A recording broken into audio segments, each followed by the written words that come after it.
Hi guys, this is Umesh Sinha. आज हम discuss करने वाले हैं क्लच के बारे में। लास्ट क्लास या फिर लास्ट वीडियो हमने डिस्कस किया था ट्रैक्टर के ट्रांसमिशन सिस्टम के बारे में कि कौन से कंपोनेंट होता है, कहाँ पर क्या होता है, पावर कैसे ट्रांसमिट होता है और अल्टीमेट जो इंजन में पावर प्रोड्यूस हो रहा है उसको अपन कहाँ तक लेके जाते हैं, रियर व्हील तक। ठीक है, तो जो ट्रांसमिशन सिस्टम का ही एक कंपोनेंट क्या है आपका क्लच। ठीक है, तो आज हम स्टार्ट करने वाले हैं क्लच के बारे में कि क्लच क्या होता है, कैसे काम करता है, क्लच का फंक्शंस क्या होता है, ये सारी चीज़ के बारे में आज हम डिस्कस करेंगे। ठीक है, तो सबसे पहले क्लच का डेफिनेशन देख लेते हैं कि क्लच क्या होता है। तो what is clutch? Clutch is a device use to connect and disconnect the tractor engine from the transmission gear and drive wheel. ठीक है, तो क्लच क्या काम करता है? इंगेज और डिसंगेज करता है, कनेक्ट या डिसकनेक्ट करता है किसको? जो आपके इंजन में पावर प्रोड्यूस हो रहा है उसको किससे? ट्रांसमिशन सिस्टम से। ठीक है ना, ट्रांसमिशन सिस्टम कहाँ से कहाँ तक होता है? जो आपका गियर बॉक्स हो गया, डिफरेंशियल हो गया, फाइनल ड्राइव हो गया, देन लास्ट में आपका क्या होता है? Rear wheel. ठीक है ना, तो क्लच का काम होता है जो इंजन में पावर प्रोड्यूस हो रहा है वो अपने कहाँ पर मिलता है? फ्लाई व्हील पे मिलता है। किस फॉर्म में? मैकेनिकल फॉर्म में या फिर रोटरी मोशन में। तो क्लच का काम ये होता है कि जो फ्लाई व्हील में अपने को पावर मिल रहा है वो किससे कनेक्ट करता है उसको? ट्रांसमिशन सिस्टम से या गियर बॉक्स से। ठीक है ना, clutch transmit power bye means of friction between driving member and driven member. ठीक है, जो क्लच होता है वो फ्रिक्शन के प्रिंसिपल पे वर्क करता है। यहाँ से आपका एक ऑब्जेक्टिव क्वेश्चन भी बन सकता है या फिर फिल इन द ब्लैंक्स भी आ सकता है कि clutch works on the principle of, तो वहाँ पर क्या आएगा? आपका फ्रिक्शन आएगा। ठीक है ना, तो ये तो हो गया क्लच का डेफिनेशन। और इसके बाद आते हैं अपन कि क्लच का फंक्शंस क्या होता है, वो कैसे काम करता है। ठीक है ना, तो when the clutch is engaged the power flow from the engine to the wheels through the transmission system and the vehicle moves। ठीक है, तो जब क्लच दो कंडीशन होती है, एक इंगेज कंडीशन होती है, एक डिसंगेज कंडीशन में होती है। ठीक है ना, तो जब क्लच इंगेज कंडीशन में होता है तो उस कंडीशन में क्या होता है? आपके फ्लाई व्हील से क्लच के थ्रू पावर कहाँ ट्रांसमिट होता है? आपके ट्रांसमिशन सिस्टम में। और अल्टीमेट आपको पावर कहाँ चले जाता है? रियर व्हील में या फिर फाइनल ड्राइव में आपका पावर जाता है और आपका व्हीकल क्या करता है? मूव करता है। तो ये हो गई आपकी इंगेज कंडीशन। दूसरी कंडीशन होती है डिसंगेज की कंडीशन में। ठीक है, तो जब आपका जो क्लच है वो डिसंगेज की कंडीशन में होती है तो पावर ट्रांसमिट नहीं होता है। ठीक है ना, when the clutch is disengage the power is not transmitted to the wheels and the vehicle stop while the engine is still running. यहाँ पर ध्यान देने वाली बात यह है कि जब क्लच डिसंगेज कंडीशन में होता है उस कंडीशन में पावर ट्रांसमिट नहीं होता है, बट जो इंजन है वो स्टार्टिंग कंडीशन में रहता है, वो रनिंग कंडीशन में रहता है। आपका इंजन में पावर जनरेट होते रहता है, आपको फ्लाई व्हील पे आउटपुट मिलेगा, बट फ्लाई व्हील से आगे, ठीक है, फ्लाई व्हील से आगे ट्रांसमिशन सिस्टम में पावर ट्रांसमिट नहीं होगा अगर आपका क्लच डिसंगेज की कंडीशन में है तो। ठीक है ना, the clutch is kept engaged when the vehicle is moving. जब आपको व्हीकल को मूव करना है या फिर चाहे वो फॉरवर्ड मोशन हो चाहे बैकवर्ड मोशन हो, उस टाइम पे आपको क्या करना पड़ेगा? जो क्लच है उसको इंगेज कंडीशन पे रखना पड़ेगा। ठीक है, नेक्स्ट आपका है कि the clutch also permit the gradual taking of the load when properly operate, it prevent jerk motion of vehicle. ठीक है ना, तो ये क्या करता है आपका, जैसे कि आपने बाइक चलाया होगा तो या फिर कार वगैरह जो भी चलाया होगा, एक चीज़ ऐसे नोटिस किया होगा कि अगर कहीं पर अपने को लोड रिक्वायरमेंट ज़्यादा होता है, ठीक है, या फिर जैसे कि कोई अपलैंड आ गया जहाँ पर अपना जो व्हीकल है वो अपर साइड ऐसे मोशन कर रहा है तो अपर जो लोड बढ़ जाता है तो वहाँ पर क्या करते हैं अपन? हल्का सा क्लच यूज़ करते हैं। ठीक है, विद क्लच के साथ अपन क्या करते हैं? एक्सीलरेटर बढ़ाते हैं।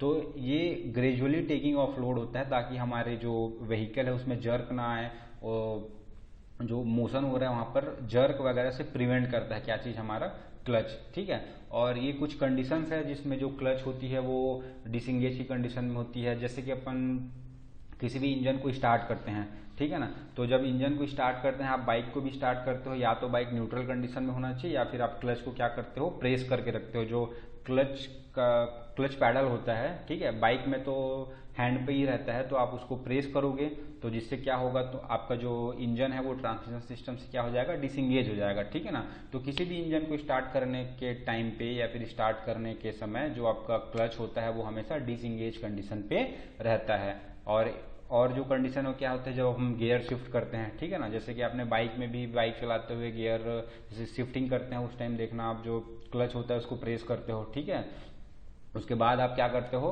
गियर शिफ्ट करते हो। तो क्लच मतलब क्लच को प्रेस करने का रीजन ये होता है, जब अपन क्लच से प्रेस कर देते हैं तो वहां पर ट्रांसमिशन क्या हो जाता है, रुक जाता है, ठीक है ना, पावर सप्लाई बंद हो जाता है। अगर हम जैसे कि विदाउट क्लच को प्रेस किए अगर आप गियर शिफ्टिंग करते हो तो एक तो आपका जो गियर में टीथ है उसका डैमेज होने का चांस रहता है, ठीक है। डैमेज होने के अलावा उसमें वाइब्रेशंस वगैरह होते हैं, उसमें वियर एंड टियर ज़्यादा होगा। इसलिए अपन गियर शिफ्टिंग करने के टाइम क्या करते हैं, क्लच पैडल को प्रेस करते हैं, जिससे आपका पावर ट्रांसमिशन एक सर्टेन टाइम के लिए, जब तक अपन पैडल को प्रेस किए रहते हैं तब तक वो डिसंगेज कंडीशन रहता है। फिर अपन गियर को इजीली शिफ्ट कर देते हैं, फिर वापस अपन क्लच पैडल से क्या करते हैं, जो फोर्स है उसको हटाते हैं तो वापस वो इंगेज कंडीशन में आ जाता है, ठीक है ना। और जब अपन व्हीकल को रोकते हैं तो उस टाइम पे भी अपन क्लच को डिसंगेज की कंडीशन में रखते हैं। और एक हो गया आपका जब आइडलिंग कंडीशन होता है इंजन का। आइडलिंग कंडीशन मतलब ये होता है जैसे कि अपन ट्रैक्टर को स्टार्ट करते हैं, ठीक है ना, तो स्टार्ट करने के टाइम क्या करते हैं, शुरू की करीबन 5 से 10 मिनट उसको रनिंग कंडीशन में छोड़ देते हैं, उसको न्यूट्रल कंडीशन में रखते हैं। अपन जो ट्रैक्टर होता है उसको न्यूट्रल कंडीशन में रखते हैं और अपन ट्रैक्टर को स्टार्ट करके छोड़ देते हैं। जो पावर प्रोड्यूस हो रहा है इंजन में, ठीक है, वो अपने को फ्लाईव्हील पे तो कंटिन्यूसली इंजन स्टार्ट है, मतलब फ्लाईव्हील में पावर मिलता रहेगा। तो ये ट्रैक्टर की आइडलिंग कंडीशन होती है। स्टार्टिंग से 5 से 10 मिनट अपन ट्रैक्टर को स्टार्ट करके छोड़ दिए रहते हैं। तो ये है आपका क्या चीज, ट्रैक्टर का आइडलिंग कंडीशन। तो ये तो हो गया आपका क्या चीज, फंक्शन किसका, क्लच का, कि क्या क्या करता है। एक इंगेज कंडीशन होता है, तो इंगेज कंडीशन में क्या होगा, आपका पावर ट्रांसमिट होगा, व्हीकल मूव करेगा। एक डिसंगेज की कंडीशन होती है, उसमें क्या होगा, पावर ट्रांसमिट नहीं होगा, आपका जो व्हीकल है उसमें मोशन नहीं होगा, वो मूव नहीं करेगा, बट आपका इंजन कंटिन्यूसली स्टिल वो रनिंग करेगा। और जो जब मूविंग करने के टाइम अपन क्लच को क्या करना पड़ता है, इंगेज की पोजीशन पे रखना पड़ता है। और ये जो जर्क वगैरह आता है उसको भी प्रिवेंट करने के लिए अपन क्लच यूज करते हैं। और कुछ कंडीशंस हैं जिसमें जहाँ पर आपका जो क्लच है वो डिसंगेज की कंडीशन में रहता है, जो स्टार्टिंग करते हैं इंजन को, गियर शिफ्ट करते हैं, या फिर अगर व्हीकल को स्टॉप कर देते हैं, या फिर जो आइडलिंग कंडीशन होती है इंजन की। आइडलिंग कंडीशन ध्यान रखना, अपन इंजन को स्टार्ट करके एज इट इज रख देते हैं और जो ट्रैक्टर होता है वो न्यूट्रल कंडीशन पे होता है, वहां पर अपन क्या करते हैं, आइडलिंग कंडीशन होता है। तो एक और चीज मैं बता देता हूँ यहाँ पर कि जो जैसे कि जो पिस्टन में अपना पावर प्रोड्यूस होता है उसको क्या करते हैं, इंडिकेटेड हॉर्स पावर, ठीक है ना। और आपका जो वहां पर जो लॉसेस होता है उसको अपन क्या बोलते हैं, फ्रिक्शन हॉर्स पावर। और एक फ्लाईव्हील पे मिलता है उसको अपन क्या बोलते हैं, ब्रेक हॉर्स पावर, ठीक है ना। तो आइडलिंग कंडीशन में क्या होता है, आपका इंडिकेटेड हॉर्स पावर जो जनरेट हो रहा है वो, और आपका फ्लाईव्हील पे क्या मिलता है, आपका ब्रेक हॉर्स पावर, ठीक है। तो इसी कंडीशन पे रहता है, उसको अपन क्या बोलते हैं, आइडलिंग कंडीशन। तो आइडलिंग कंडीशन में भी क्लच क्या होता है, वो डिसंगेज की कंडीशन में ही होता है। अब इसके प्रिंसिपल के बारे में देखते हैं कि किस प्रिंसिपल पे काम करता है। तो एक जो क्लच होता है वो हम फ्रिक्शन के प्रिंसिपल पे वर्क करता है, ठीक है। तो यहाँ पर लिखा भी है, the clutch works on the principle of friction, ठीक है। When two friction surface are brought in contact with each other and pressed, they are united due to the friction between them. अगर कोई भी दो फ्रिक्शन सरफेस है, अगर आप उसको फोर्सफुली कांटेक्ट मिलाओगे, ठीक है, अगर दोनों साइड से प्रेशर अप्लाई कर रहे हो और वो फोर्सफुली अगर वो कांटेक्ट में है, तो फ्रिक्शन के कारण वो क्या हो जाएगा, यूनाइट हो जाएगा। अगर आपका एक प्लेट रोटेट कर रहा है तो आपका दूसरा प्लेट भी रोटेट करेगा, जस्ट बिकॉज ऑफ फ्रिक्शन, ठीक है ना। तो the friction between the three surface depend on, जो कोई भी सरफेस है उसके बीच में जो फ्रिक्शन है वो किस किस फैक्टर पर डिपेंड करता है। एक तो हो गया कि जो दो सरफेस है उसके बीच में एरिया ऑफ कांटेक्ट कितना है, ठीक है, एरिया ऑफ सरफेस या फिर एरिया ऑफ कांटेक्ट कितना है। एरिया ऑफ कांटेक्ट जितना ज्यादा होगा फ्रिक्शन भी उतना ही ज्यादा होगा। अप्लाइड प्रेशर, आप जितना ज्यादा प्रेशर अप्लाई करोगे उतना ही ज्यादा आपका क्या होगा, फ्रिक्शन होगा। और एक है आपका कोफिशिएंट ऑफ फ्रिक्शन। तो कोफिशिएंट ऑफ फ्रिक्शन, जो high coefficient of friction material जो यूज होता है वहां पर फ्रिक्शन बहुत अच्छा होता है, और जो low coefficient of friction material होता है उसमें क्या होता है, friction as compare to high coefficient friction material के कम होता है, ठीक है ना। The two surfaces can be separated and brought into contact when required. One surface is considered as a driving member and other is driven member. ठीक है, अगर दो आपका सरफेस है, दो प्लेट है, उसमें से एक प्लेट क्या होगा आपका ड्राइवर होगा और दूसरा क्या होगा ड्रिवन होगा, ठीक है ना। तो जस्ट लाइक इन केस आप अगर वहाँ अरेंजमेंट हम लोग आगे देखेंगे, जो फ्लाईव्हील होता है, फ्लाईव्हील पे जो कनेक्ट रहता है वो क्या हो गया आपका ड्राइवर हो गया, और जो प्लेट वो गियर बॉक्स के शाफ्ट में लगा होता है वो क्या होता है, एक ड्रिवन मेंबर होता है, ठीक है ना। The driving member is kept rotating. जो ड्राइविंग होता है वो तो कंटिन्यूसली रोटेट करते रहता है, जैसे कि जो इंजन से पावर प्रोड्यूस हो रहा है तो फ्लाईव्हील कंटिन्यूसली रोटेट करते रहता है, तो जो आपका ड्राइविंग मेंबर है वो कंटिन्यूसली रोटेट करते रहता है, ठीक है। और जो ड्रिवन मेंबर है, जब अपन उसको इंगेज करेंगे, उसमें फोर्सफुली उसके साथ कनेक्ट करेंगे तो वो यूनाइट हो जाता है, और यूनाइट होने के बाद क्या होगा, बिकॉज ऑफ फ्रिक्शन वो क्या करेगा, वो उसमें पावर ट्रांसमिट होने लग जाता है आपके कहाँ पर, ट्रांसमिशन सिस्टम में, ठीक है ना। उसके बाद अपन मेन पार्ट ऑफ क्लच को डिस्कस कर लेते हैं। क्लच में जो मेन पार्ट होता है वो क्या क्या होता है, एक तो होता है आपका ड्राइविंग मेंबर, एक होता है ड्रिवन मेंबर, और एक क्या होता है आपका ऑपरेटिंग मेंबर, ठीक है ना। तो ड्राइविंग मेंबर जनरली क्या होता है, जैसे कि जो फ्लाईव्हील है वही क्या होता है आपका ड्राइविंग मेंबर होता है, जो इंजन से पावर प्रोड्यूस हो रहा है अपने को कहाँ पर मिलता है, फ्लाईव्हील पे मिलता है, ठीक है ना। तो फ्लाईव्हील क्या हो गया आपका वो एक ड्राइविंग मेंबर है, ठीक है ना। Driving member has a flywheel which is mounted on the engine crankshaft. Crankshaft के एक एंड में लगा होता है क्या चीज आपका, फ्लाईव्हील, जो कि एक ड्राइविंग मेंबर है। A disc is bolted to flywheel which is known as pressure plate और ड्राइविंग डिस्क। एक डिस्क को अपन with the help of nut and bolt flywheel पे अटैच करते हैं, जो कि प्रेशर प्लेट कहलाता है। उसी प्रेशर प्लेट से ही अपन जो दोनों प्लेट के बीच में जो प्रेशराइज होता है, मतलब जो ट्रांसमिशन सिस्टम से जो प्लेट अटैच्ड होता है, उसको अपन उसी प्रेशर प्लेट से ड्राइविंग मेंबर से उसको कनेक्ट करते हैं, ठीक है। The driven member is disc called clutch plate. The plate can slide freely to on the clutch shaft, ठीक है। जो क्लच शाफ्ट में जो प्लेट माउंट होता है ट्रांसमिशन सिस्टम के शाफ्ट में, उसको अपन क्या बोलते हैं, क्लच प्लेट बोलते हैं, ठीक है ना।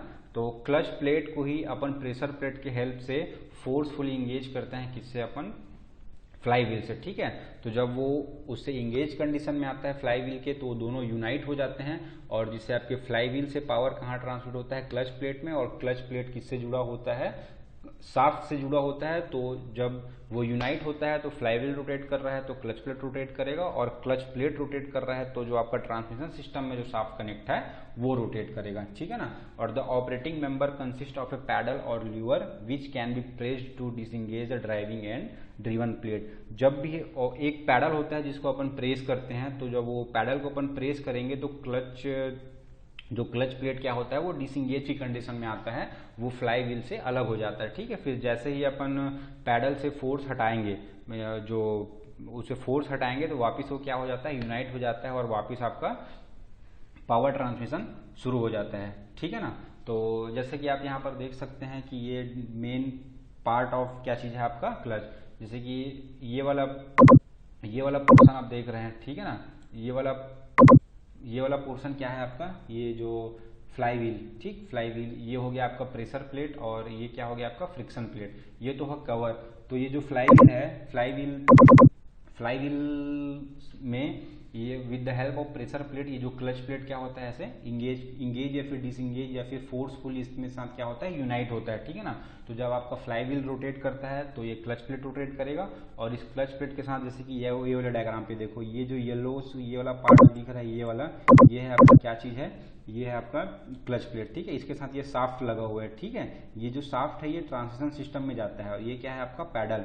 तो जब आप इस पैडल को प्रेस करोगे तो ये जो प्रेशर प्लेट है ये किधर आता है, इसका मोशन किधर होगा, बैकवर्ड साइड पे, ठीक है, इधर आता है ये, ठीक। तो इस साइड आएगा, तो उससे क्या होता है, ये जो आपका क्लच प्लेट है वो फ्लाईव्हील से क्या हो जाएगा, डिसंगेज हो जाएगा, और आगे जो आपका गियर बॉक्स इधर पावर ट्रांसमिट नहीं होता है, ठीक है ना।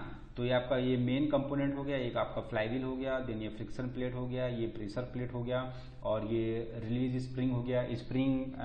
जो स्प्रिंग हो जाए, अपन पैडल को प्रेस करते हैं तो जो प्रेशर प्लेट पीछे आता है उस टाइम पे एनर्जी कहाँ पे स्टोर होता है, रिलीज जो स्प्रिंग लगा हुआ है ना, स्प्रिंग, ठीक है। फिर जैसे अपन पैडल हटाते हैं, स्प्रिंग अपने वापस पोजीशन पे जाता है, जिससे वापस आपका ये जो फ्रिक्शन प्लेट है, जो क्लच प्लेट है, ये किससे इंगेज हो जाता है, फ्लाईव्हील से वापस इंगेज हो जाता है। ठीक है, तो ये आपका मेन पार्ट्स हो गया, क्लच हो गया, ये पार्ट्स ऑफ क्लच। बाकी जो इसके बारे में अभी डिटेल में एक एक कंपोनेंट को और देखेंगे जब अपन single plate clutch, multi plate clutch, dual clutch, centrifugal clutch के बारे में पढ़ेंगे तो वहाँ पर और डिटेल्स इसको जानेंगे। ठीक है ना। तो नेक्स्ट आपका essential feature of a good clutch, कि एक जो क्लच है उसकी क्या क्या फीचर्स होनी चाहिए, फिर एक जो अच्छी क्लच होती है, फिर एक गुड क्लच उसकी क्या विशेषताएं होनी चाहिए, इसके फीचर्स के बारे में थोड़ा डिस्कस कर लेते हैं। तो it should have good ability of taking load without dragging और चैटरिंग, ये इजीली लोड बियर कर सके, उसमें चैटरिंग नहीं होना चाहिए, ड्रैगिंग नहीं होना चाहिए। ठीक है ना। It should have higher capacity to transmit maximum power without slipping, slippage का प्रॉब्लम नहीं होना चाहिए, वो इजीली जो higher capacity it means high load without slipping, ये हाई कैपेसिटी का पावर ट्रांसमिट कर सके।